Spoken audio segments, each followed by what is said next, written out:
Good morning বন্ধুরা, তোমরা সবাই কেমন আছো? আশা করব তোমরা সবাই অনেক ভালো আছো আর সুস্থ আছো। আর আমরাও অনেক ভালো আছি। কৌশানিস ফ্যামিলিতে তোমাদের সবাইকে অনেক অনেক স্বাগত আর অনেক অনেক ভালোবাসা জানিয়ে আজকের ভিডিওটা শুরু করছি।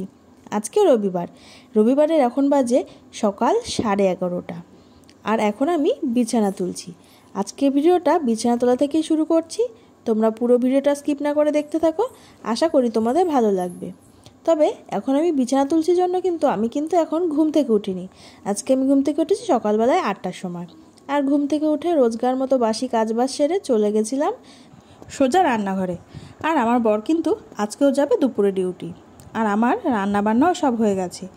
আর আমার বর খেয়ে দিয়ে ডিউটিতেও বেরিয়ে গেছে। আর এত দেরিতে বিছানা তুলছি তার কারণ ঘুমিয়েছিল অনেকটা বেলা পর্যন্ত আমার বর আর আমার মেয়ে, ওই প্রায় 11টা পর্যন্ত। তো দেখো, ও ডিউটিতে বেরিয়ে যাওয়ার পরে আমি লেগে পড়েছি ঘরের সমস্ত কাজে। প্রথমে বিছানাটা থেকেই শুরু করি। আর এত বেলা পর্যন্ত বিছানা থাকলে আর ভাল লাগছে না। বিছানাটা তুলে নিলাম আর এখন সোজা চলে আসলাম রান্নাঘরে। দেখো রান্নাঘরের আমার কি অবস্থা। এই বাসনগুলো মাজবো, বোতলগুলো ভরবো, তারপর রান্নাঘর ক্লিন করব। আর ওই যে ওইদিকে আমার রান্নাগুলোও রয়েছে। তো চলো বাসনগুলো আমি ঝটাপট করে সব মেজে নিই আর বোতলগুলো ভরে নিই।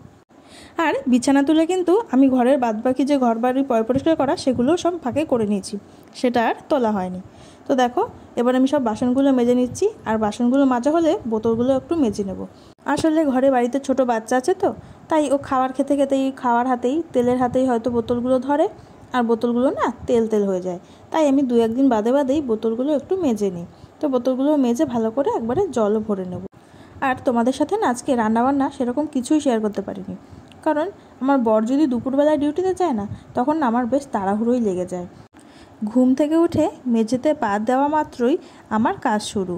আর একদমে এক নিঃশ্বাসে তাড়াহুড়ো করে সব কাজটা আমাকে সেরে নিতে হয়, তো তাই আর ক্যামেরাটা সেট করার মতো সময় আমার কাছে আর হয়ে ওঠে না।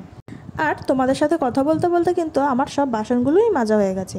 এখন বাসনগুলোকে সব উপর দিয়ে নিচ্ছি, জলটা ঝরে গেলে এগুলো সব গুছিয়ে রাখবো জায়গা মতো।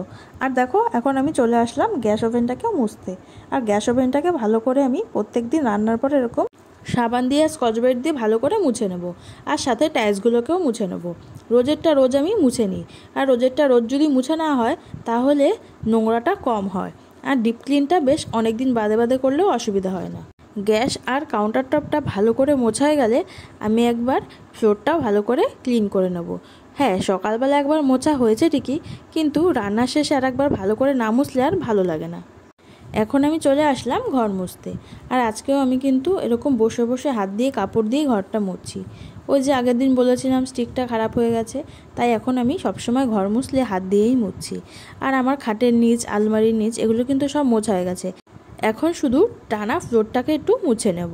আর ভাবছি ঘর মোছার স্টিকটা না কদিন পরেই আনবো, কারণ এমনিতে তো আর এক্সারসাইজ করা হয় এটা না। এই বসে বসে ঘর মোছা একটা এক্সারসাইজ হয়ে যাচ্ছে। তাই এই বসে বসে ঘর মোছা যদি আমার পেটটা এবার একটু কমে। তো দেখো এবারে আমি মেয়েকে স্নান করিয়ে নিয়ে এসেছি।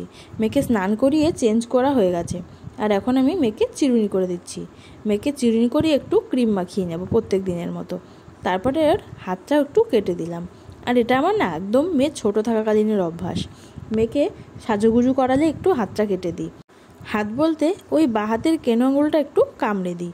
আর এটা আমার মা আমাকে শিখিয়েছিল আমার মেয়ে হওয়ার পর থেকে।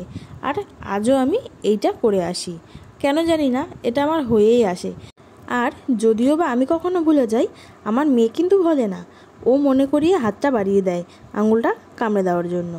সেও কোথাও যাক আর বাড়িতেই থাক। আর তারপরে মেয়েকে রেডি করিয়ে আমিও স্নান করে চলে এসেছি। আবার আসলাম অনেকক্ষণ বাদে। দেখো রান্নাঘর আমার পুরো পরিষ্কার। আর চলো এবারে আমাদের আজকের মেনুগুলো একটু দেখিয়ে দিই। আজকে রান্না হয়েছে গাঠি আলু দিয়ে তরকারি। এটা আজকে পেঁয়াজ রসুন দিয়েই বানিয়েছি। আমি তো গাঠি ভীষণ ভালো খাই, এটা মেনলি বানিয়েছি আমার জন্য। আর এদিকে আছে কাঁকরোল ভাজা, আর আছে হাঁসের ডিমের কারি, আর এদিকে আছে হাঁড়িতে ভাত। আর এখানে যেগুলো আছে সবই আমার বর খেয়ে গেছে, নিয়ে গেছে, তারপরে আছে। ব্যাস এই হলো আমাদের আজকের মেনু। তো চলো এবারে আমরা দুপুরের খাওয়াটা সেরে নিই। খেয়ে দিয়ে চলে আসলাম। আর মেয়ের জন্য লেবুও রস করা হয়ে গেছে। আসলে আজকেও না সকালবেলায় মেয়েকে লেবুটা রস করে দেওয়া হয়নি, তাই এখন মেয়েকে লেবুটা রস করে দিলাম। তো চলো এখন মেয়েকে লেবু রসটা দিয়ে দিই। আর ও এখন ওর ঠামের সাথে বসে বসে মাঠের ছাগলের ওই বাচ্চাগুলোকে দেখছে আর গল্প করছে। আর দেখো বাইরে না আমার কিছু জামা কাপড়ও মেলা আছে, এগুলোকে এখন তুলে নেব, কারণ বাইরে আছে বেশ ভালো মেঘ, কখন যেন বৃষ্টি নামবে। জামা কাপড়গুলো নিয়ে ঘরে চলে এসেছি, আর ওই যে ওইদিকে শুনুও শুয়ে পড়েছে। আর দেখো কত জামা কাপড় খাটের উপরে, এগুলো সব শুকনো জামা কাপড়, এগুলো এখন ভাঁজ করব। আর কিছু ভেজা জামা কাপড়ও আছে, ওগুলোকে সব মেলে দিয়েছি। আর এখন সব জামা কাপড়গুলো ভাঁজ করে আমি একটু মেয়ের সাথে শোবো। তবে আমার জামা কাপড় কিন্তু ভাঁজ করতে করতে শুনু ঘুমিয়ে পড়েছে, আর এখন আমি শুনুর পাশে শুয়ে শুয়ে একটু ফোন ঘাঁটবো।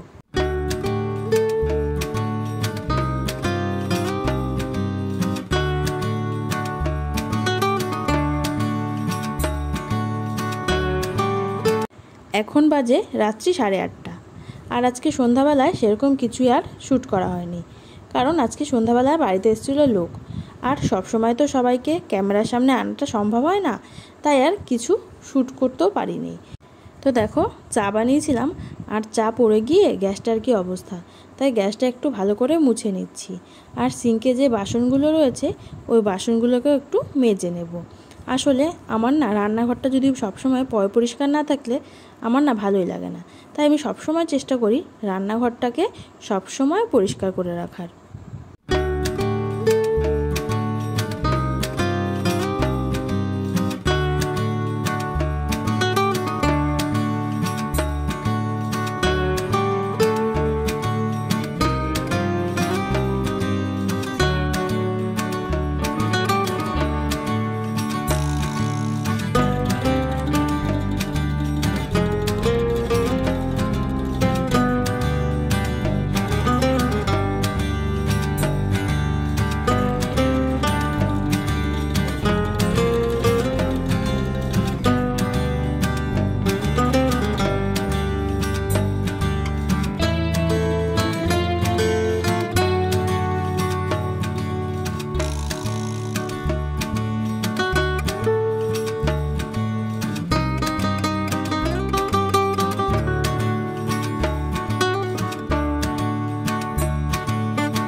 তো আমার কিন্তু রান্নাঘরের সমস্ত কাজবাজ হয়ে গেছে, আর সমস্ত কাজবাজ সেরে আমি এখন বসে গেছি মোচা ছাড়াতে। আর এই মোচা ছাড়াতে কি বলবো বন্ধুরা, সেই বসেছি রাত্রি 9:30 আর উঠেছি পাক্কা 10:30, একদম পুরো 1 ঘন্টা। আর মোচা ছাড়িয়ে আমার যেন মাজা নিয়ে আর উঠে দাঁড়াতেই পারছিলাম না, এত মাজা ধরে গেছিল।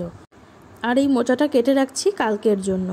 এই মোচা লতি এগুলো আগের দিনে আমি কেটে রাখি, তাহলে রান্না করার সময় না সুবিধে হয়, কারণ এগুলো কাটতে কিন্তু অনেকটাই সময় লেগে যায়। তো আমার কিন্তু ফাইনালি মোচা কাটা কমপ্লিট। আর মোচাটা কেটে না আমি এই বাটিটাতেই রেখেছি, আর এই বাটিটাতেই না সব কিছু সেদ্ধ করি, তাহলে আমার বেশ সুবিধে হয়। আর ওই যে খোসাগুলো, আর দেখো আমার হাতের অবস্থাটা কি, শুধু দেখো 2 হাতেরই কি অবস্থা। আমার এর জন্যই না বড্ড বিরক্ত লাগে, কিন্তু কি আর করা যাবে, এগুলো এখন ঘষে মেজে তুলতে হবে। আর এই মোচাটা না একটু হলুদ দিয়ে ভালো করে মাখিয়ে জলের মধ্যে ভিজিয়ে রাখবো সারাটা রাত, তাহলে মোচার কষটাও ছেড়ে যাবে আর মোচাটাও কালো হবে না দেখতে।